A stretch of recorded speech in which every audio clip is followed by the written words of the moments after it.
అందరికీ నమస్తే.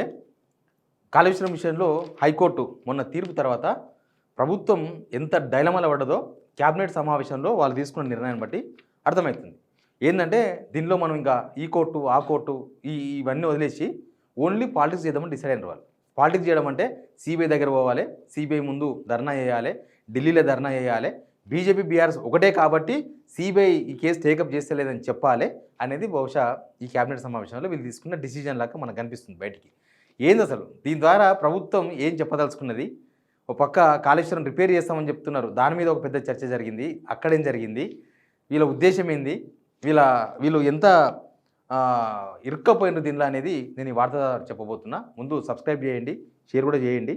మేము చాలా ప్రెషర్లో బెదిరించే వాళ్ళు బెదిరిస్తుంటారు, కేసులు పెట్టే వాళ్ళు కేసులు పెడుతూ ఉంటారు. అయినా సరే జనాలకు వాస్తవం చెప్పాలనే ఉద్దేశంతో వార్తలు కంటిన్యూ చేస్తూనే ఉంటాం. మీరు మాత్రం సబ్స్క్రైబ్ చేసి మాకు సపోర్ట్ చేయండి.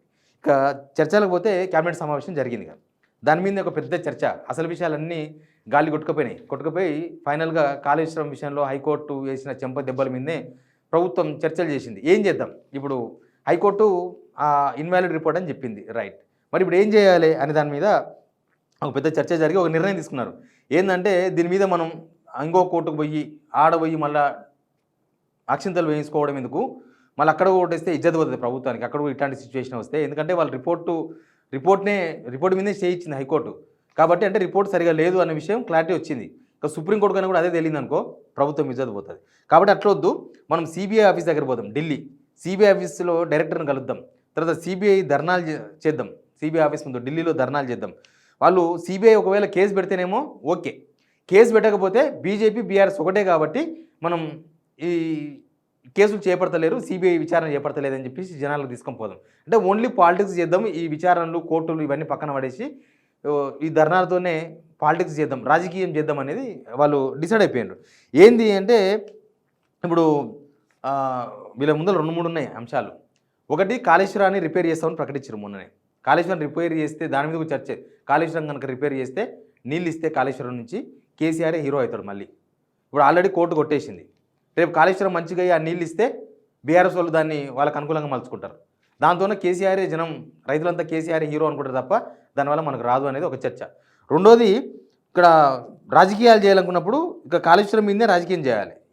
అసలు నేనేమంటున్నానంటే ఇవన్నీ చూసిన తర్వాత కాంగ్రెస్ వాళ్ళ వీక్ పాయింట్ ఏంది, ఓన్లీ కాళేశ్వరం నమ్ముకోవడం, కాళేశ్వరం మీదనే రాజకీయం చేద్దామని నమ్ముకోవడమే కాంగ్రెస్ వల్ల వీక్ పాయింట్. అది అన్నిసార్లు వర్కౌట్ కాదు. లాస్ట్ ఎలక్షన్స్లో వర్కౌట్ అయింది 2023లో. అప్పుడు బీఆర్ఎస్ వాళ్ళకి చెప్పుకునే టైం లేదు వాళ్ళకి అప్పుడు ఎలక్షన్స్ ముందు. కాబట్టి మీరేం చెప్తే జనం నమ్మిర్రు, మీకు ఓట్లు వేసినారు, తర్వాత ఇంత దాకా వచ్చింది. మీరు చెప్పినవన్నీ అబద్ధాలని మీరే ప్రూవ్ చేసుకుంటున్నారు. ఇప్పుడు మీరు పోయి సిబిఐ ముందు ధర్నాలు చేస్తాం, సిబిఐని కలుస్తున్నామంటే దానికి అర్థమైంది, మీరు వేసుకున్న కమిషనే పనికిరాదని మీరు సర్టిఫై చేస్తున్నట్లు. మీరు ఆ కమిషన్ రిపోర్టును కాదని సిబిఐ ముందే ధర్నాలు చేస్తామంటే అసలు ఆ కమిషన్ ఇచ్చిన రిపోర్ట్ పనికిరాదని మీకు సర్టిఫై చేస్తున్నట్లు. అంటే మీరు డిసైడ్ అయ్యి జనాలకు చెప్తున్నట్లు, మీరే ఇది పనికిరాదని చెప్తున్నట్టుగా బయటికి కనిపించే అవకాశం ఉంటుంది. సిబిఐకి చాలామంది దరఖాస్తులు చేస్తూ ఉంటారు. ప్రతి దరఖాస్తుకు సిబిఐ స్పందించదు, సిబిఐ విచారణ చేపట్టదు. వాళ్ళు కూడా వీళ్ళతో పాటు పాడు కదలుచుకోరు కదా. సిబిఐ కొంత ఎస్టాబ్లిష్మెంట్ వేరే ఉంటుంది. ఇప్పుడు సిబిఐకి రేవంత్ రెడ్డి ఆయన ప్రతిపక్షంలో ఉన్నప్పుడు, పీసీ చీఫ్గా ఉన్నప్పుడు కూడా నోటీసులు కాదు పోయి కలిసిండు. ఇంత పెద్ద ఫైల్ తీసుకొని పోయి ఢిల్లీకి, ఇంత పెద్ద ఫైల్ తీసుకొని పోయి సిబిఐ డైరెక్టర్ని కలిసి కాళేశ్వరం మీద నేను అవినీతి జరిగినట్లుగా నా దగ్గర చాలా ఆధారాలు ఉన్నాయి, నేను ఇస్తున్న పోయి అని చెప్పి ఇచ్చి మీడియాతో మాట్లాడిండు. మరి ఏమైనా ఆధారాలు ఎక్కడ పోయినాయి? ఆధారాలు కమిషన్ కిందకి ఇవ్వలేదు, హైకోర్టు కిందకి ఇవ్వలేదు. అసలు వీళ్ళు చేసిన ఆరోపణ అదే కదా, 1,00,000 కోట్లు మెక్కిండ్రు. 1,00,000 కోట్లు మెక్కిండ్రు అన్నప్పుడు వీళ్ళ దగ్గర ఆధారాలు ఉంటాయి కదా, గవర్నమెంట్ వచ్చింది కదా. అసలు స్టేట్లో ఎందుకు కేసు పెట్టలేదు? ఎందుకు మీ ఏసీబీ ఏం చేస్తుంది? ఇప్పుడు ఏసీబీని కాదని సిబిఐకి పోవడం అంటే ఏసీబీ కూడా పనికిరాదు అనుకుంటుందా గవర్నమెంట్? మీ ఎఫ్ఐఆర్ బుక్ చేయడానికి పోలీస్ స్టేషన్లు పనికిరావు అనుకుంటున్నారా? ఇట్లాంటి చాలా డౌట్లు వస్తాయి. గవర్నమెంట్ మీదే ఉంది, ఏసీబీ మీ అండర్లోనే ఉంది. మీ ఏసీబీ ఏం చేస్తుంది? సిబిఐ మాత్రమే ఎందుకు విచారణ చేపట్టాలి? అంటే ఏసీబీని, ఈ గవర్నమెంట్ వీళ్ళ చేతిలో ఉన్న ఏసీబీ నమ్ముతలేరా అన్న క్వశ్చన్కి ఎవరు సమాధానం చెప్తారు? ఆర్థిక లావాదేవీలు జరిగితే కమిషన్ ఎందుకు గుర్తుపట్టలేదు? అసలు ఆర్థిక లావాదేవీలు ఎవరి చేతికి ఉంటా, ఎవరి చేతికి పోయినాయి, ఎవరి చేతులు మారినాయి, పైసలు ఎక్కడ మారినాయి, ఎన్ని లక్షలు మారినాయి, ఎన్ని లక్షల కోట్లు మారినాయి, కమిషన్ ఎందుకు ఐడెంటిఫై చేయలేకపోయింది, కమిషన్కి ఎందుకు ఆధారాలు ఇవ్వలేకపోయింది? ఇట్లాంటి చాలా క్వశ్చన్స్ ప్రభుత్వం ముందు కనిపిస్తున్నాయి కదా. అవినీతి జరిగిందని మీరే అంటారు, ఆ ఆధారాలు ఏమైనా ఉంటే మీరే కదా ఆరోపణ చేసింది. ఆధారాలు ఉంటే పోయి పోలీస్ స్టేషన్లో పెట్టి సీదా ఎఫ్ఐఆర్ బుక్ చేయించి ఏసీబీ చేపించేసి కేసీఆర్ తీసుకుపోయి జైల్లో వేసు. మీరు ఒకటి గుర్తుపెట్టుకోవాలి, ఎలక్షన్స్ ముందు చెప్పిన మాట, కేసీఆర్ను జైల్లో వేస్తాం, కాళేశ్వరం ద్వారా తిన్న 1,00,000 కోట్లు కక్కిస్తాం, తెచ్చి అవి 6 గ్యారెంటీలు అమలు చేస్తాం. ఇది మీరు చెప్పిన మాట నాకు బాగా గుర్తుంది. రాహుల్ గాంధీ చెప్పిండు, రేవంత్ రెడ్డి చెప్పిండు, ప్రతి ఒక్కరు చెప్పింది మాట. మరి ఇప్పుడు మీరు ఓన్లీ రాజకీయం చేద్దాం, ఈ విచారణ వద్దు, దీనిలో పోతే మనం ఫెయిల్ అయిపోతాం, జస్ట్ సిబిఐ ముందర ధర్నా చేయాలి, బీజేపీ బీఆర్ఎస్ ఒకటని చెప్పాలి, వాళ్ళు కేసు పెడితే ఒకలాగా చెప్పాలి, కేసు పెట్టకపోతే ఇంకోలాగా చెప్పాలి, పోయిన ఎలక్షన్స్లో కవిత ఎపిసోడ్ ఎట్లా పనికొచ్చిందో నెక్స్ట్ ఎలక్షన్స్కి ఇదే ఎపిసోడ్ పనికొస్తుందని కాంగ్రెస్ అనుకుంటుంది చూడు. అదే ఒక పెద్ద మీ యొక్క వీక్నెస్, మీ యొక్క బలహీనత లాగా కనిపిస్తుంది. ఇప్పటికే కాళేశ్వరం విషయంలో ఏం జరిగింది అనేది మీరు కోర్టులు తెలిసినాయి, ప్రజా కోర్టులో కూడా ఆల్రెడీ చర్చ జరుగుతుంది. మీరు పాలిటిక్స్ చేస్తే మాత్రం మైలేజ్ వస్తుందని కాంగ్రెస్ ఎందుకనుకుంటుందో నాకు అర్థం కాలేదు. కోర్టులు ప్రజా కోర్టులు రెండు తెలిసిన తర్వాత ఇంకా వీళ్ళు దాన్ని రాజకీయం చేద్దాం అనుకోవడం. ఇప్పుడు అది బాగు చేయకపోతే కూడా మీకు చాలా ఉంటుంది.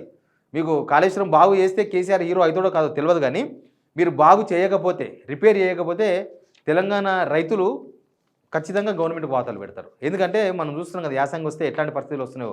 రేపు వానలో పడకపోతే కాళేశ్వరం మీద దిక్కవుతుంది.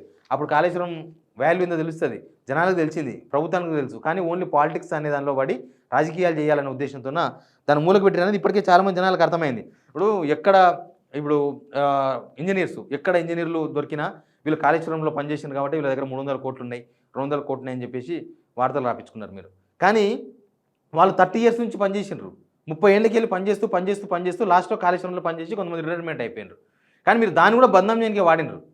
ఇప్పుడు అవినీతి తీసి బయట పెట్టొచ్చు కదా, వాళ్ళను ఏసీబీ పట్టుకుందంటే వాళ్ళకు కూడా కొన్ని ఆధారాలు ఉంటాయి. మరి ఎక్కడ కేసీఆర్కు లింకో, హరీష్ రావుకు లింకో ఎక్కడ దొరకలేదా గవర్నమెంట్కి? అసలు గవర్నమెంట్ ఏం ఆలోచిస్తుంది? మీ గవర్నమెంట్ మీ చేతిలో ఉంది, మీరు సంక్షేమ పథకాలు అమలు చేసి జనాల మనసును మీ వైపు తిప్పుకోవచ్చు, లేకపోతే నిజంగానే దీనిలో ఏమైనా ఆధారాలు ఉంటే తీసి జనాల ముందర పెట్టొచ్చు, కేసీఆర్ను దోషిగా నిలబెట్టొచ్చు, హరీష్ రావును దోషిగా నిలబెట్టొచ్చు, మొత్తం హోల్ బీఆర్ఎస్ పార్టీని జనాల మధ్యలోనే దోషిగా నిలబెట్టొచ్చు. ఇవన్నీ మీకున్న ఛాన్సెస్. బట్ మీరు ఇవేమీ చేయలేదు. మీరు అటు వాళ్ళను దోషులుగా నిలబెట్టలేకపోయినారు, మీరు జనాల సంక్షేమం జనాలకి ఇచ్చి జనాలను మీ వైపు తిప్పుకునే ప్రయత్నము చేయలేదు. ఇప్పుడు లాస్ట్కు జనాలు ఏమంటున్నారు, మిమ్మల్ని తప్పబడుతున్నారు. అసలు కాంగ్రెసే వరస్ట్ గవర్నమెంట్ ఇది.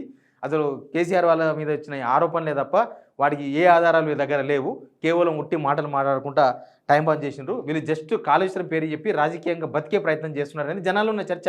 ఇప్పుడు హైకోర్టు ఆ తీర్పు ఇచ్చిన తర్వాత క్లారిటీ వచ్చింది చాలామంది జనాలకి.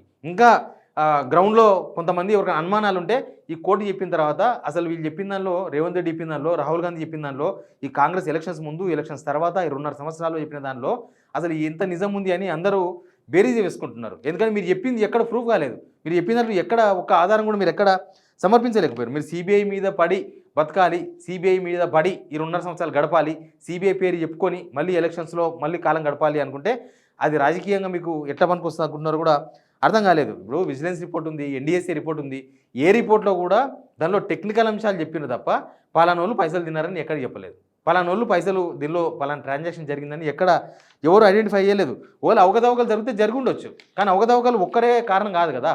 అవకతవకలు ఎక్కడ జరిగినాయని మీరు ఐడెంటిఫై చేయలేదు. ఫస్ట్ ఆఫ్ ఆల్ ఏమన్నా టెక్నికల్గా అవకతవకలు జరిగితే దానికి కేసీఆర్ కారణమవుతాడా, హరీష్ రావు కారణమవుతాడా, ఇంజనీర్లు కారణమవుతారా? ఎక్కడ లోపం ఉందో దాన్ని మాత్రమే కనిపెట్టగలదు. ఇప్పుడు ఎన్డీఎస్సీ అయినా విజిలెన్స్ అయినా వాళ్ళు ఇచ్చిన రిపోర్ట్లో టెక్నికల్గా ఎక్కడ ప్రాబ్లం ఉంది అని మాత్రమే వాళ్ళు చెప్పారు.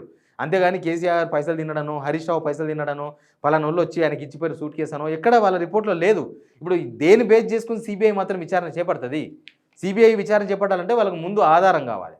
ఆ ఆధారంగా అందుకే వాళ్ళు చాలా తెలివిగా రాష్ట్ర గవర్నమెంట్ని అడిగినారు, ఫస్ట్ మీరు స్టేట్లో ఎఫ్ఐఆర్ బుక్ చేయండి, ఎఫ్ఐఆర్ బుక్ చేసిన తర్వాత మేము వస్తాం విచారణ చేస్తామని చెప్పిన వాళ్ళు చాలా ఒక మెలికేనే అది ఈ గవర్నమెంట్కి.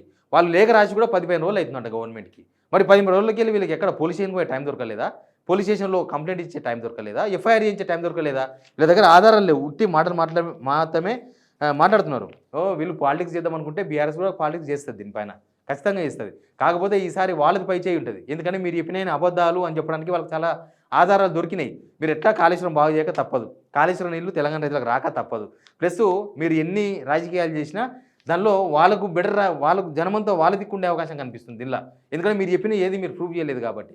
కానీ చూద్దాం ఏం జరుగుతుందో, వీళ్ళ రాజకీయం ఏంది, వీళ్ళ కథ ఏంది, వీళ్ళ రాజకీయాలను జనం నమ్ముతారా, ఇవన్నీ కూడా ముందు తెలుస్తాయి. Please subscribe.